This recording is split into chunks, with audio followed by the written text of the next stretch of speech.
Hola chicos y chicas de toda Bolivia, bienvenidos a su segunda clase de física. Yo soy Paola Escobar y soy miembro de la Liga STEAM y el día de hoy seré su profe en la clase que se llama Efectos del calor y la temperatura en la materia. Así que comencemos. Hoy aprenderemos por qué sucede la dilatación térmica, por qué los materiales pueden cambiar de fase y cómo se comportan los gases. Así que primero vamos a recordar lo que vimos la anterior clase. ¿Se acuerdan de nuestra abeja Pepe? La abeja Pepe, cada vez que sentía calor, es decir, escuchaba música, se movía y ganaba mucha energía cinética. Eso hacía que su temperatura suba. Y la energía cinética de Pepe iba en aumento. Esa es una de las cosas que tienen que recordar para la clase del día de hoy. También recordemos que los sólidos a nivel molecular estaban compuestos por moléculas muy unidas entre sí, que casi no tenían movimiento, que simplemente vibraban, ¿verdad? Ahora lo que vamos a ver es cómo se diferencian los gaseosos, los líquidos y los sólidos dependiendo de su estructura molecular. Como pueden ver en esta imagen, los gaseosos tienen moléculas que están bastante separadas y son bastante libres en comparación a los líquidos y los sólidos. Como pueden ver acá, los líquidos están un poco más unidos y los sólidos están bastante unidos. Pero en esta clase vamos a ver cuáles son específicamente esas diferencias entre las tres fases de la materia. Acá podemos ver un ejemplo con las características que corresponden a los sólidos, líquidos y gases. En el caso de los sólidos, el volumen es fijo, es decir, ocupan una cantidad de volumen súper específica. Y su forma también es fija. Como pueden ver en el ejemplo del ladrillo, el ladrillo tiene una forma rectangular y tiene un volumen fijo y una forma fija. En el caso de los líquidos, tiene un volumen fijo, pero su forma es variable. Pueden ver el ejemplo del agua. Por ejemplo, en un vaso de agua tiene un volumen fijo, pero si nosotros lo echamos, va a tener una forma variable, es decir, se va a esparcir a lo largo de la mesa, ¿verdad?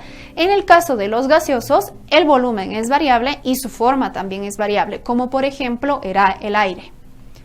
En el caso de los sólidos, líquidos y gaseosos, tienen posiciones y movimientos bastante diferentes. Por ejemplo, en el caso de los sólidos, su posición es bastante definida. La posición de las moléculas en los sólidos es súper específica y está bastante definida. Lo mismo pasa con el movimiento. Su movimiento está restringido. Como les había dicho en la anterior clase, las moléculas casi no se mueven, simplemente pueden vibrar. A medida que nosotros vamos cambiando de sólidos, líquidos a gaseosos, la posición se vuelve cada vez más indeterminada porque en el caso de los gaseosos las moléculas se mueven libremente y no tienen una posición específica. Y en el caso del movimiento lo mismo, tienen un movimiento libre, es decir que se pueden mover libremente las moléculas de los gases en el espacio. Veamos también cómo varían en el caso de los sólidos, líquidos y gaseosos la energía.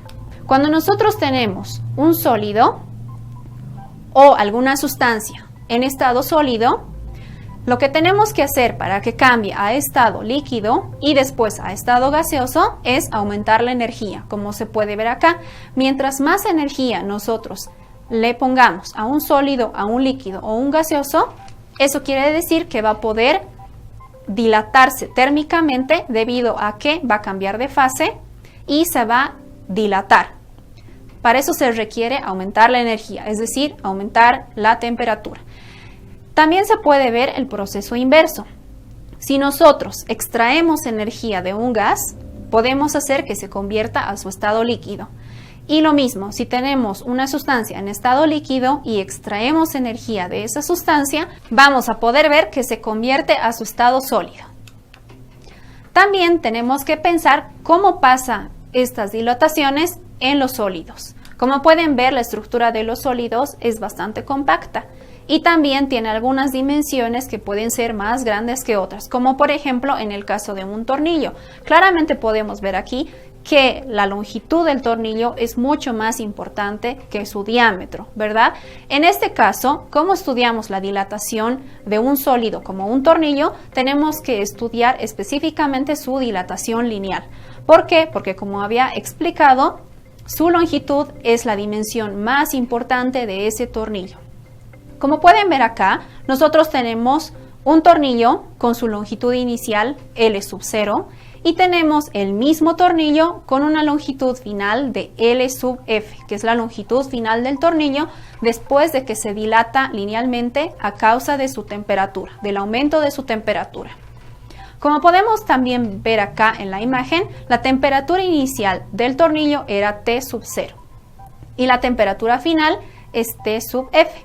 Para calcular la dilatación lineal de este tornillo, nosotros utilizamos esta ecuación, que es delta L igual a alfa por L sub 0 por delta T. Explicando un poco más acerca de esta ecuación, delta L es la diferencia entre longitudes, la diferencia entre la longitud final menos la longitud inicial que tenía nuestro tornillo. Alfa es el coeficiente de dilatación lineal, que tiene unidades de grado centígrado a la menos 1, es decir, es 1 sobre grado centígrado. Y este coeficiente de dilatación lineal depende del material que nosotros vamos a estudiar. Más adelante vamos a ver un ejemplo para que se pueda diferenciar. Posteriormente, L sub 0 es la longitud inicial de nuestro tornillo y el delta T de la ecuación es la diferencia de temperaturas que tenía el tornillo, es decir, es T sub F menos T sub 0. Ahora veamos el siguiente ejercicio. Encuentra la variación de la longitud de una barra de acero y otra barra de plomo, ambas de 10 metros de longitud inicial para una variación de temperatura de 50 grados centígrados. Aquí, como pueden ver en esta imagen, nosotros teníamos una longitud inicial de 10 metros tanto para la barra de acero como para la barra de plomo. Luego de un tiempo y de un aumento de temperatura de 50 grados centígrados, pues podemos ver que el plomo y el acero han aumentado su longitud, ¿verdad? Ahora vamos a resolver el ejercicio para comparar cuáles de las barras, cuál de ellas se ha dilatado linealmente más que la otra. Para esto nosotros vamos a utilizar la fórmula de dilatación lineal que habíamos visto anteriormente, que es delta L es igual al coeficiente de dilatación lineal del plomo por 10 metros, que era su longitud inicial, por 50 grados centígrados. Y lo mismo para el acero. Reemplazamos los valores, como pueden ver acá, y vamos a calcular que el coeficiente de dilatación lineal del plomo es 3 por 10 a la menos 5 y el del acero es 1.2 por 10 a la menos 5. Y si reemplazamos esos valores en estas ecuaciones de acá, vamos a tener que el plomo se ha dilatado 15 milímetros y el acero se ha dilatado 6 milímetros. Como pueden ver, el plomo se dilata más que el acero. ¿Por qué? Porque su coeficiente de dilatación lineal es mayor al del acero. Ahora vamos a ver el segundo aspecto de dilatación en los sólidos, que es el de dilatación superficial. Como pueden ver en esta imagen, nosotros ya no tenemos un tornillo en el cual la única dimensión, que era la más importante, era su longitud. En este caso nosotros tenemos una placa metálica, por ejemplo, en la cual el área es lo que nos importa. Es decir, que nos importa su longitud y también su ancho, ¿verdad? Su altura y su ancho.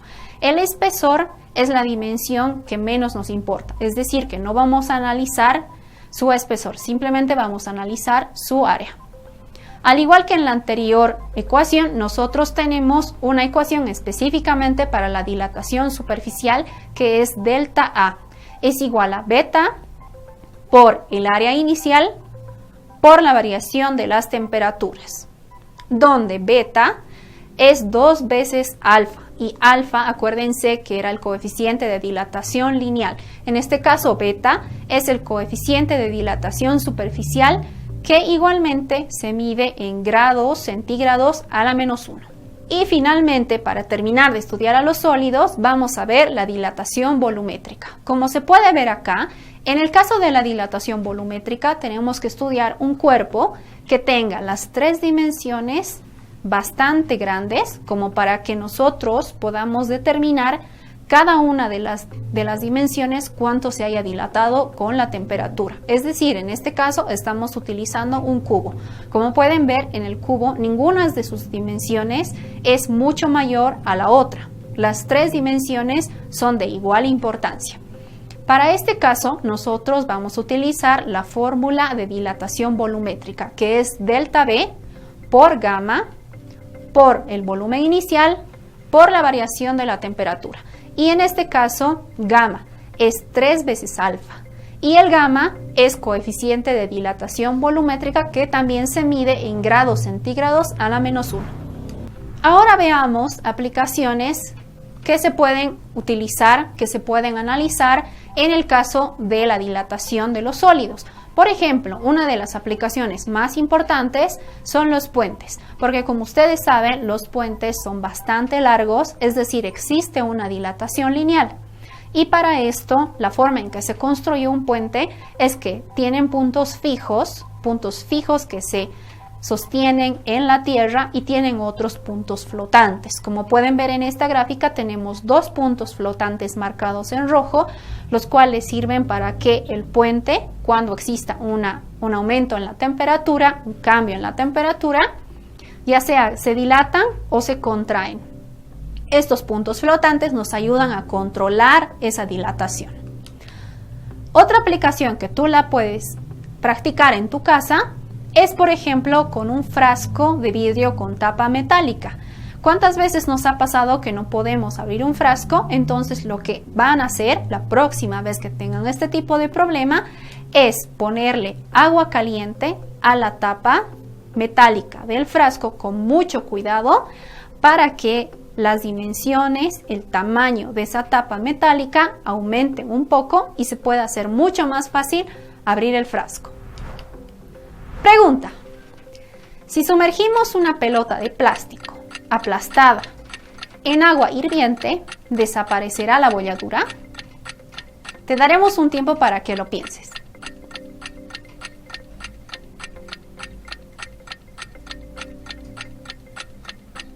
Y tiempo. La respuesta es sí. Claro que sí. Si nosotros sumergimos una pelota de plástico dentro de agua caliente, como se puede ver en esta figura, el aire que está dentro de esta pelota de plástico se dilata, se expande gracias al calor. Es decir, que el aire va a ejercer una presión sobre esa bolladura porque se está expandiendo, va a aumentar su volumen. Entonces nosotros vamos a poder tener una pelota nueva. Ahora vamos a ver cómo es la dilatación en los líquidos. La dilatación en los líquidos es un poco diferente a la de los sólidos. Como pueden ver acá, el alfa, el coeficiente de dilatación en los líquidos, es variable. Como pueden ver, es una función en base a la temperatura. Es variable en relación a la temperatura. Entonces no tenemos un coeficiente de dilatación específico para cada sustancia, sino más bien tenemos que estudiarlo desde el punto de vista de la temperatura. Cuando nosotros tenemos un líquido y le aumentamos la temperatura, vamos a ver cómo sus moléculas van a empezar a separarse, van a empezar a moverse más libremente, van a aumentar de volumen, ¿verdad?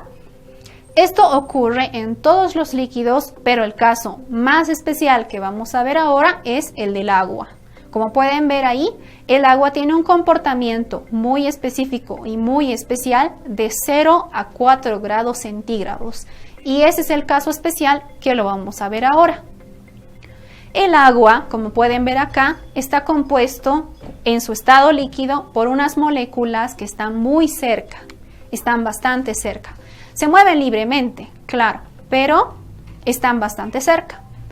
Cuando el agua se convierte en hielo, forma la estructura que pueden ver acá, que tiene pequeños espacios entre las moléculas. Eso es importante que lo recordemos porque como pueden ver acá, el hielo es menos denso que el agua y el hielo ocupa más volumen que el agua. Contrariamente a todos los demás líquidos que habíamos visto anteriormente, el agua es un caso especial. Por eso estamos viendo específicamente el caso del hielo, que ocupa más volumen que el agua en estado líquido. Vamos paso por paso. Cuando nosotros tenemos una temperatura menor a la de 0 grados centígrados, justo antes de llegar a 0 grados centígrados, nosotros tenemos el agua en estado sólido, es decir, tenemos hielo. Su estructura molecular, como pueden ver en la imagen, es de una forma estructurada y tiene espacio entre las moléculas. Esta es la forma en la que se mantiene el hielo hasta llegar a los 0 grados centígrados. Justo antes de que lleguemos a los 0 grados centígrados, podemos ver que las moléculas del hielo ocupan todo el volumen de este cuadrado imaginario que nosotros vamos a ver como ejemplo. Este es el volumen del hielo. Cuando el agua llega a los 0 grados centígrados, nosotros vamos a empezar a ver algunos lugares donde las moléculas de hielo se han desprendido, se han vuelto líquido y van a ocupar los espacios vacíos que había entre las moléculas de hielo. Como pueden ver en estos círculos, ya empezamos a ver que las moléculas de agua líquida están ocupando los espacios vacíos que había entre las moléculas de hielo. ¿Eso qué va a hacer? Va a hacer que reduzca su volumen. Como pueden ver acá en el cuadrado imaginario que nosotros habíamos puesto como ejemplo, ya no está siendo ocupado por todas las moléculas de hielo o de agua, sino que ahora estamos dejando espacios vacíos. Es decir, que ahora estamos ocupando menos volumen. A todo este proceso se le llama el proceso de contracción. Una vez que nosotros hayamos llegado a 0 grados, hayamos superado 0 grados y estemos entre el rango de 0 grados centígrados hasta 4 grados centígrados, lo que vamos a tener son moléculas de agua, es decir, que todo el hielo se ha convertido efectivamente en agua, que como pueden ver en esta imagen, ha reducido bastante su volumen porque las moléculas de agua están bastante unidas comparadas con las de hielo. Es decir, que todos los espacios vacíos que habían en las moléculas de hielo ya se han rellenado porque ahora todo es agua, ¿verdad? A este proceso se le llama el proceso de contracción y dilatación simultáneamente. Por el cambio de temperatura, la temperatura aumenta, el líquido, el agua, se va dilatando, pero también se va contrayendo debido a que hay espacios en las moléculas de hielo. Este punto, a los 4 grados centígrados, es el punto con el mínimo volumen que ocupa el agua y la máxima densidad que ocupa el agua. Este es el punto crítico en el cual hay un cambio de volumen y un cambio de densidad, que vamos a ver mejor con un ejemplo más adelante. Cuando ya superamos los 4 grados centígrados, como se puede ver acá, el agua se empieza a dilatar y va aumentando su volumen. Como pueden ver en el cuadrado imaginario que nosotros habíamos propuesto, las moléculas de agua ya se están saliendo de ese volumen. Es decir, que arriba de los 4 grados centígrados ya las moléculas de agua, debido al cambio de temperatura, al aumento de su volumen por la dilatación, se van separando cada vez más. Para entender mejor este fenómeno, nosotros vamos a ver esta gráfica en la cual ustedes pueden ver la temperatura versus el volumen de 1 kilogramo de agua medido en centímetros cúbicos. Vamos a analizar parte por parte para que se pueda entender. Como habíamos dicho, a los 4 grados centígrados se produce el mínimo volumen posible que puede ocupar el agua. Antes de eso, todavía tenemos hielo, es decir, de 0 a 4 grados centígrados, nosotros todavía tenemos algunas moléculas de hielo. Es por eso que su volumen es mayor a el volumen que ocupa el agua a 4 grados centígrados. Y posteriormente, más caliente que 4 grados centígrados, el volumen va en aumento porque desde 4 grados centígrados para adelante se produce el proceso de dilatación del líquido. Este punto de 4 grados centígrados se le conoce como el punto de mayor densidad del agua. Pregunta: ¿qué pasa con un envase con agua cuando se lo congela? ¿Se rompe o se enfría? Tómate un tiempo para pensar la respuesta.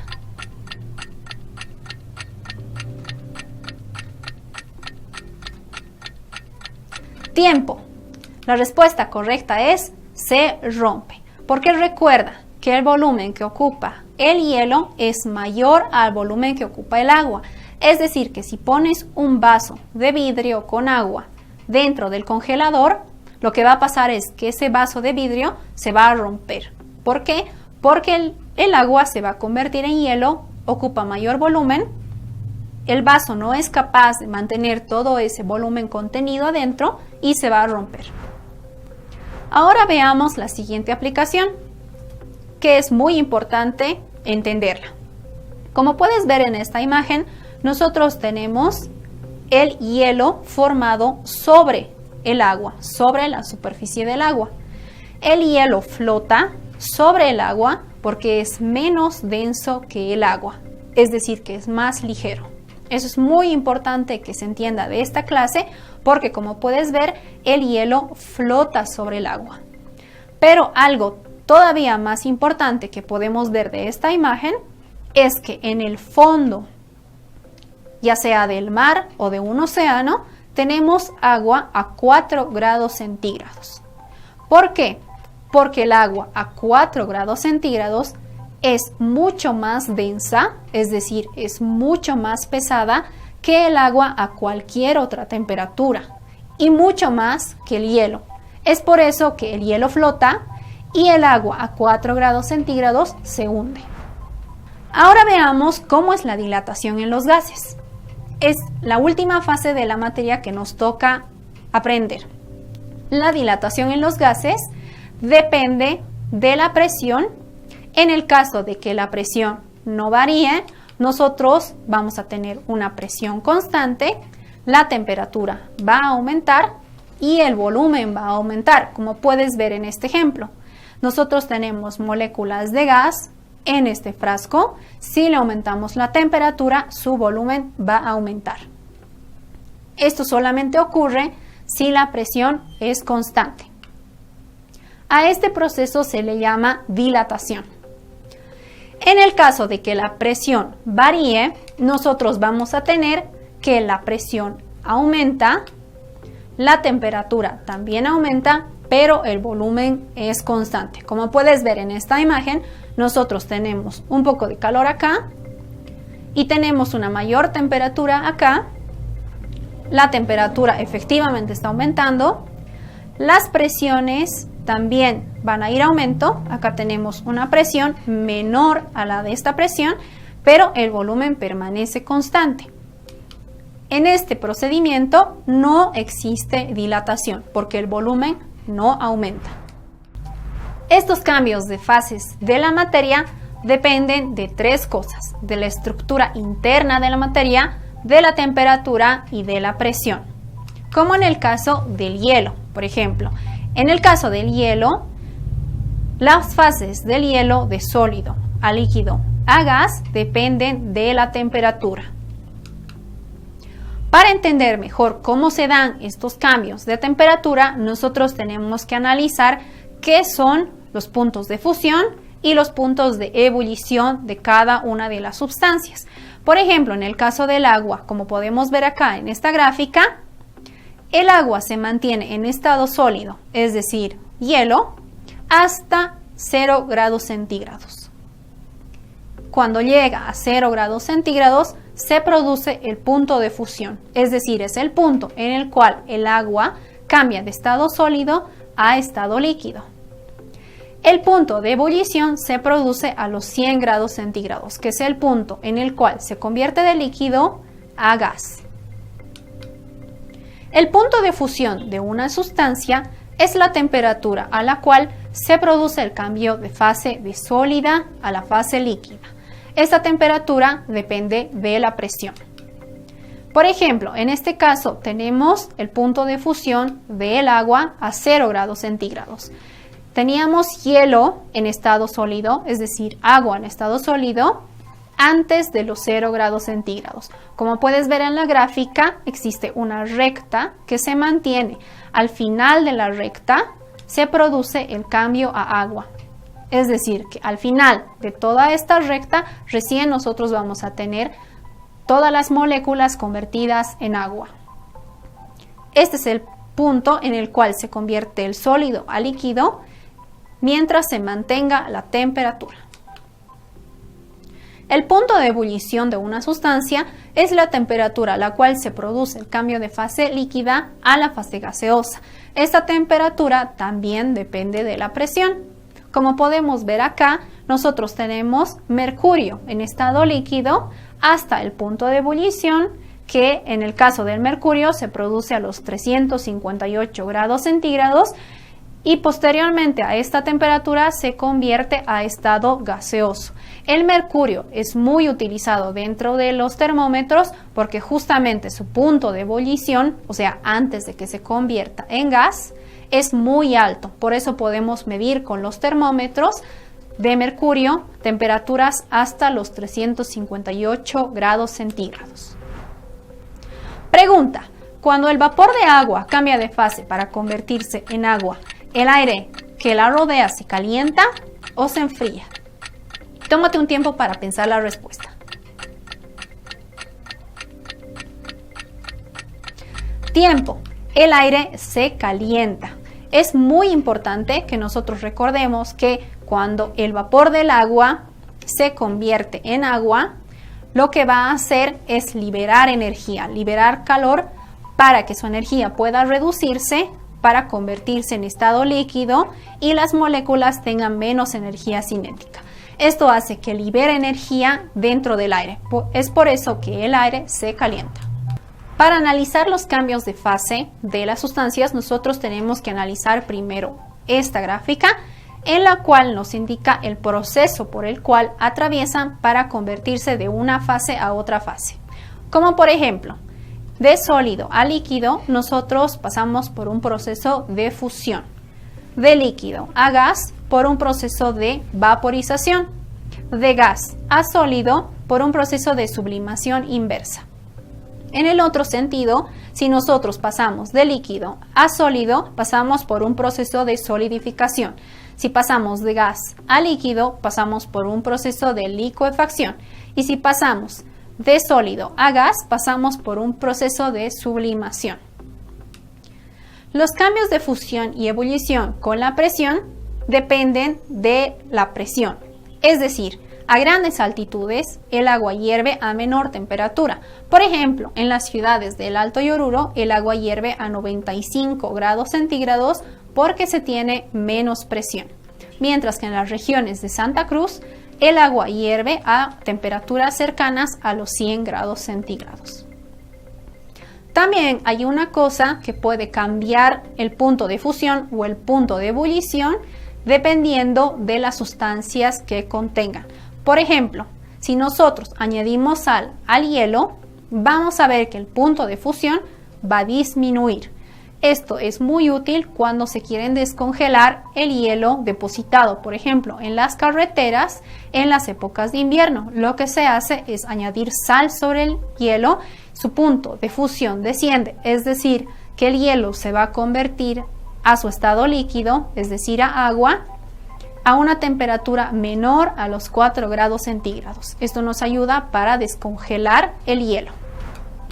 Para esto nosotros tenemos que analizar la teoría cinética de los gases, que principalmente han sido analizadas por 3 grandes científicos, Boyle, Gay-Lussac y Charles. Y ahora vamos a ver las ecuaciones que estos 3 científicos han descubierto. Para la ley de Boyle, indica a temperatura constante la presión que se ejerce sobre determinada masa de gas es inversamente proporcional al volumen que dicha masa ocupa. Como pueden ver aquí en la ecuación de Boyle, presión por el volumen de un gas es igual a una constante. Y si nosotros consideramos esta ecuación en dos puntos distintos, podríamos tener la presión y el volumen del punto 1 es igual a la presión por el volumen del punto 2. Veámoslo mejor con la siguiente gráfica. Como podemos ver acá, nosotros tenemos el punto 1 en el cual tenemos una presión 1 y volumen 1 y el punto 2 que es el estado final en el cual tenemos una presión 2 y volumen 2. Si nosotros consideramos que la temperatura es constante y la masa es constante, entonces podemos utilizar la ecuación de Boyle.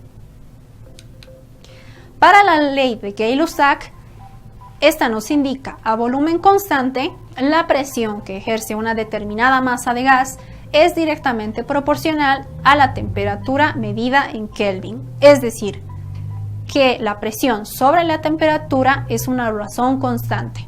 De igual forma, si analizamos esta ecuación en la siguiente gráfica, nosotros tenemos que la presión sobre la temperatura en el punto 1 es igual a la presión sobre la temperatura del punto 2. Esta ecuación siempre la podemos utilizar considerando que el volumen es constante, que la masa es constante y que estamos hablando de la misma sustancia. Finalmente, la ley de Charles. La ley de Charles indica a presión constante el volumen que ocupa determinada masa de gas es directamente proporcional a la temperatura medida en Kelvin.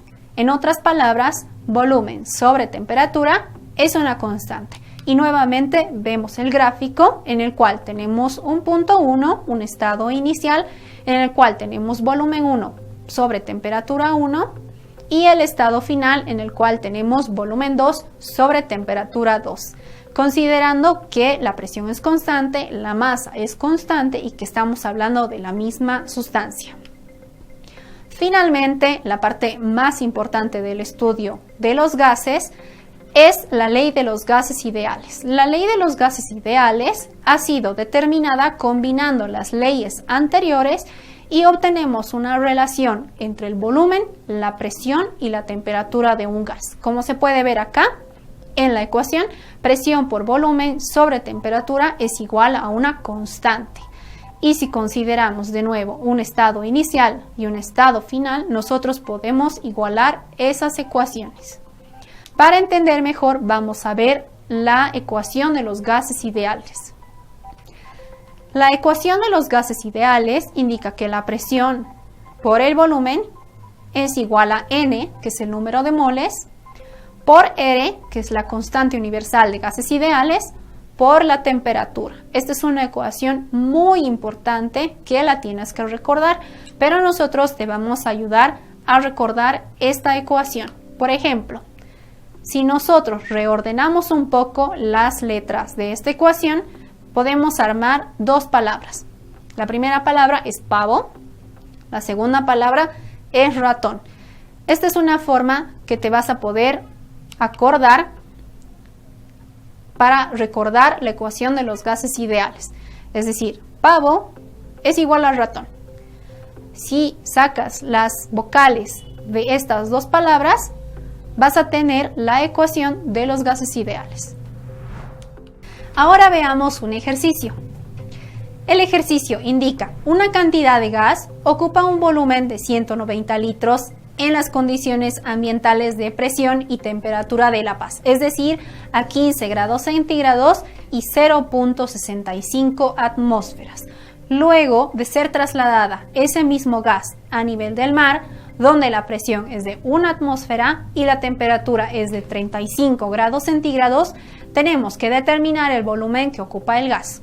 Para esto nosotros tenemos primero que recolectar los datos que vemos acá. La presión en el punto 1, es decir, en La Paz, es 0.65 atmósferas. La temperatura es 15 grados centígrados, que para convertir a grados Kelvin debemos sumar 273. La presión en el punto 2 es 1 atmósfera y la temperatura en el punto 2 es 35 grados centígrados, que convertido a grados Kelvin es 308 grados Kelvin. Para resolver este ejercicio, nosotros utilizaremos la ecuación de los gases ideales que habíamos visto anteriormente. Como puedes ver acá, Presión 1 por volumen 1 sobre temperatura 1 es igual a la presión 2 por volumen 2 sobre la temperatura 2. Simplemente lo que tenemos que hacer es reemplazar todos los datos que tenemos en la ecuación y despejar el volumen 2. Te daré un tiempo para que lo calcules.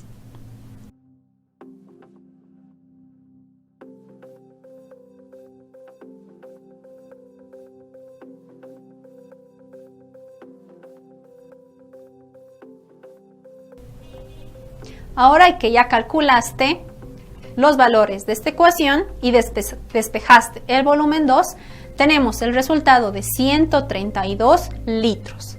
Es decir, que ese volumen que ocupaba antes 190 litros, ahora ocupa 132 litros. El volumen que ocupa el gas a nivel del mar, a presión de una atmósfera y a temperatura de 35 grados centígrados, es de 132 litros. Bueno chicos, revisemos qué hemos aprendido hoy. Hoy aprendimos por qué sucede la dilatación térmica, por qué los materiales pueden cambiar de fase y cómo se comportan los gases. Nos vemos en una siguiente clase de física y recuerden hacer sus tareas y sus ejercicios. ¡Chao!